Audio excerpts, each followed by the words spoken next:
Don't you love this lip? Literally.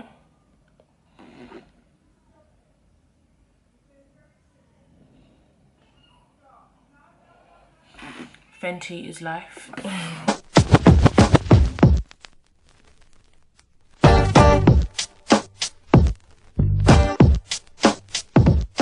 Hello and welcome back to my channel. If you're new to the channel, make sure you subscribe below. This channel is all about lifestyle, mummy stuff, fashion stuff. Well, I have done a couple fashion videos. It's just basically a lifestyle channel. So if you're into everything lifestyle, then follow me and click that subscribe. Why can I never say subscribe? Subscribe. Click that subscribe button down below. Right, let's get into this video. As you can tell by the title of the video, this is a mummy update post 1 month. So the basis of this video is to kind of give you guys an update on how I'm finding mummy life, basically. I do want to do a 1 month baby update, but I'm currently just continuously adding to the list of what to put on that, because technically it's 5 weeks now, so I shouldn't really be adding anything on the 5 week stage. But yeah, it's just been a bit difficult. And to be fair, let me just be honest, I've just been umming and ahhing of whether or not to do a 1 month video, because I'm not sure if people would want to watch it. So if you feel you want to see a 1 month update of a 1 month update video, comment below, and I will do a 1 month update video. If you can hear crying, I don't know if you can because my door's closed, but if you can hear crying, that is Ezra bawling his eyes out because he's getting his nappy changed. He does it all the time. My mum's changing him now, but I think he's bawling like that because my mum hasn't fed him first. I found out that the best way to combat him bawling his eyes out is to try and feed him first, get him all happy and content, and then change his nappy. Because right now he's just a bit ag because he's just woken up, first of all, he hasn't been fed, and now you're trying to change his nappy. So, but anyway, back to the topic of this video. So yeah, as I was saying, the topic of this video is to give you guys an update on how I'm finding being a mother. So let's get started. So how I'm finding being a mother. Honest opinion, I love it. I enjoy every second, every minute of being a mum to my amazing little boy. He is amazing. I love him with all my heart. Like, and I know this is what every mum says, but because it's true, like, I love him with all my heart. He's amazing.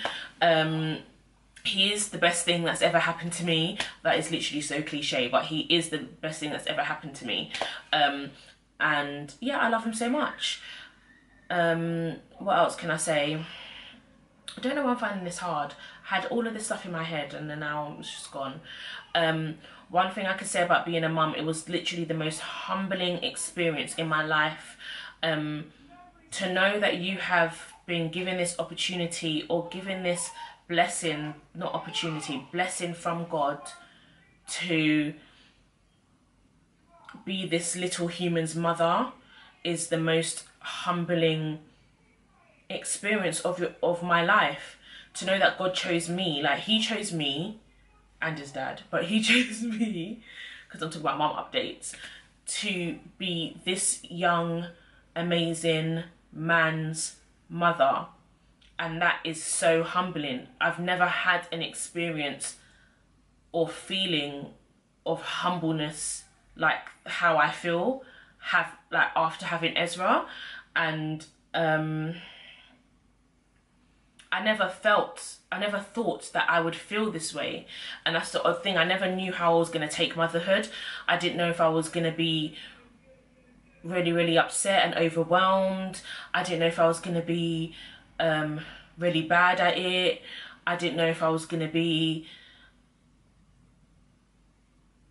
like, I don't know. I just didn't know how I was going to basically react to being a mum, because obviously it's the first time I am a mum, and it is a a huge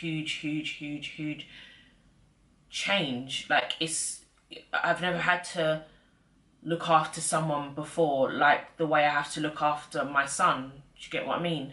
So I wasn't sure how I would take it once he was here. Obviously, you know you have to make sacrifices. You know that your life's about to change in a drastic and dramatic way. But I just didn't know how I was going to take it. And to be fair, I feel like I've taken it quite well. I have had a few mini breakdowns because I'm not going to lie to you guys, it is flipping hard looking after a baby.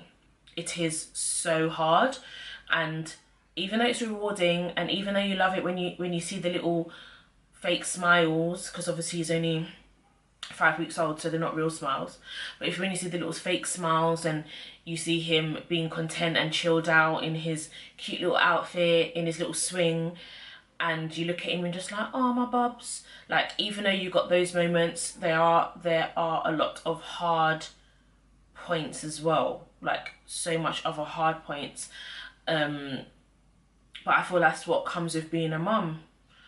Mum life is basically up and down, and that's what I've come to realize. It's up and down. Your emotions are going to be up and down as well.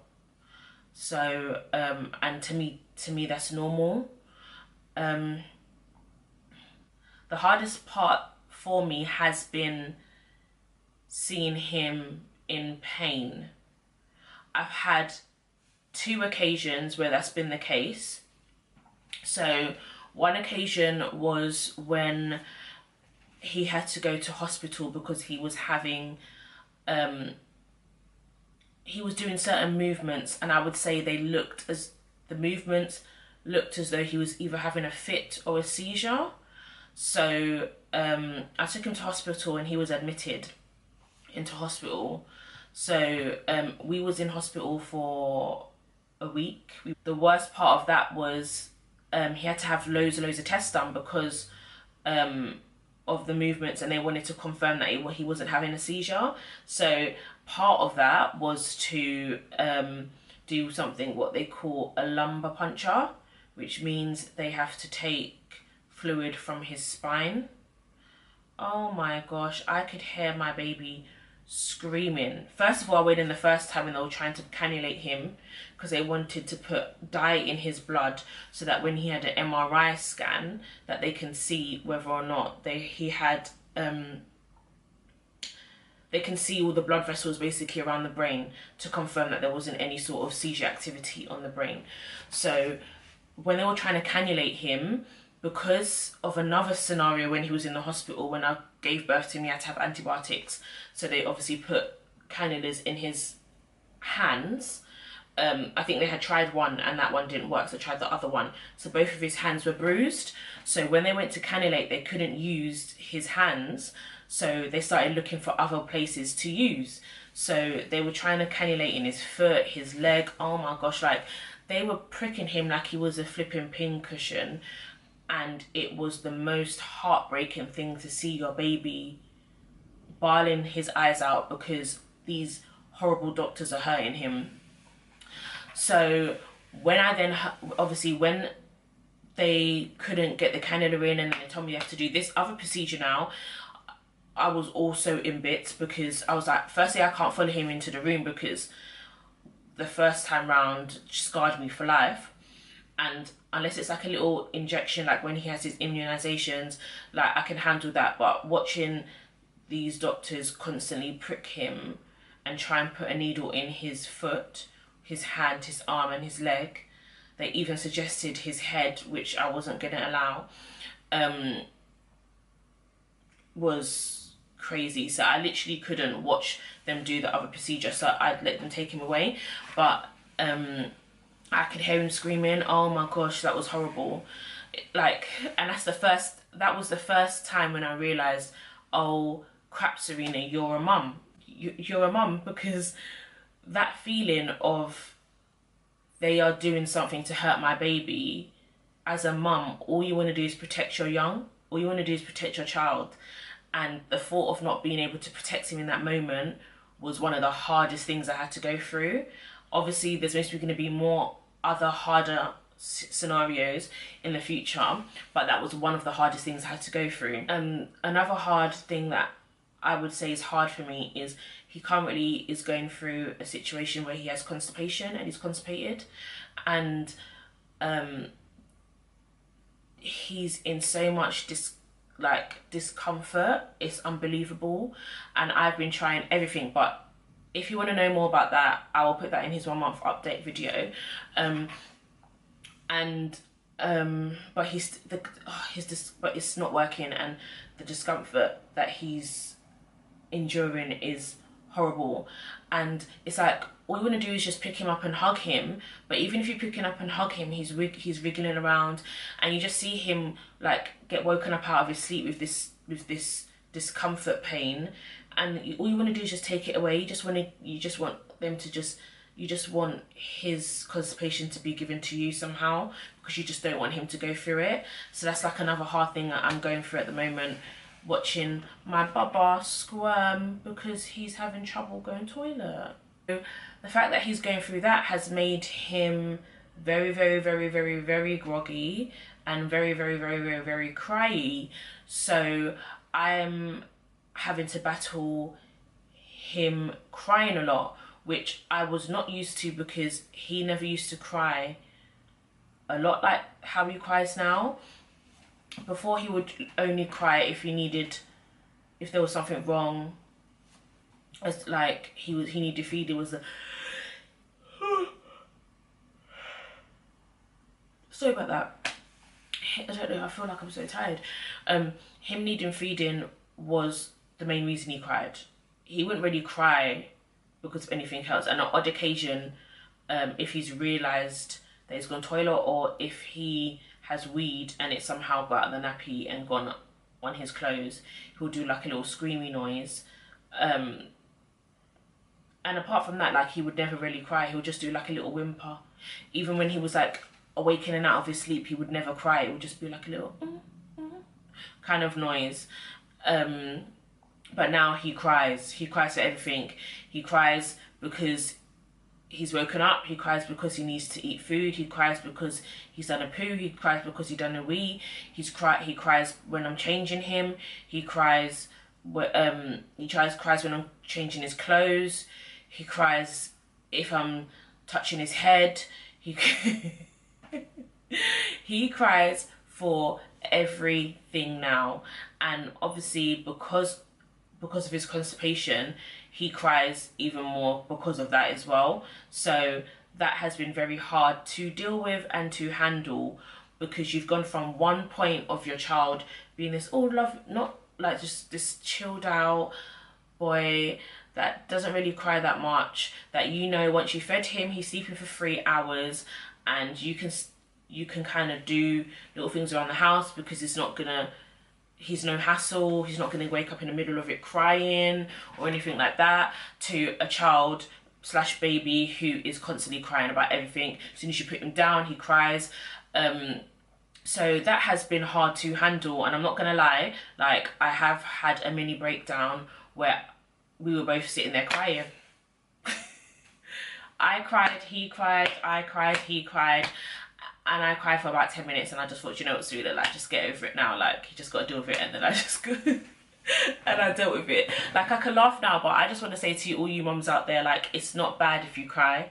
You are going to get times when you cry, because it is overwhelming, and you just have to remember that this is something that you haven't done before. So it's going to be a shock to your system when you have to do certain things that you wasn't used to doing. And the fact that you have basically for 5 weeks not had any sleep, hardly any sleep, but still had to carry out all the chores that you had to do in your house, plus look after a newborn, is very tiring and a lot to handle. So you are going to have times where you just feel like, oh my gosh, like, this is just so overwhelming, and you are going to cry. And that's what I did. I cried. And I'm happy I cried, because I'm happy I cried and got it out of my system and was thought, right, okay, cool, heads back on, let me move forward, than holding it in, because that's only going to turn into you having another sort of outburst. You don't know how that outburst is going to show itself, if that makes sense. So yeah, I cried and I got over it. But I'm not really going to make this a long ass video, but all I want to say to you guys is, all you new mums out there, you're going to have loads and loads of people telling you, like what my friend Corinne says, like now that you've had a baby, everybody's a midwife. Everybody thinks they know what's best for your child. Everybody thinks they could tell you what to do. Everybody thinks they could suggest all of this stuff to you. But at the end of the day, you're that child's mummy. And at the end of the day, you know what's best for your child and you know what you want for your child. So it is going to get annoying, but don't take it seriously, because you don't have to listen to their advice. That's another thing. Even if it's your mum, you don't have to listen to her advice. Like, my mum could advise me on certain things, and I may take her advice most of the time because I do value her advice. But there have been occasions where I know, no, I need to do this for him because I feel that this is going to make him better. And I've been adamant about that, and I will go through with my decision because I know, as his mum, that's the best thing for him to do. Or that's the best thing for me to do for him. So don't let everybody's advice change your own choices, if that makes sense. Don't let other people's way of thinking affect your way of thinking. You need to do what's best for your child at the end of the day. You're going to get people that judge you, but don't worry about that. Don't watch them. Don't look at anything else. Just be you, and just continue to do what you do for your child the best that you can, basically. But at the end of the day, I love being a mother. It's been a humbling experience. It's been an amazing experience. Labour was long, but at the end of the day, it was worth it. And these 5 weeks have taught me a lot. I have become a stronger person from it. I have become a more organised person, and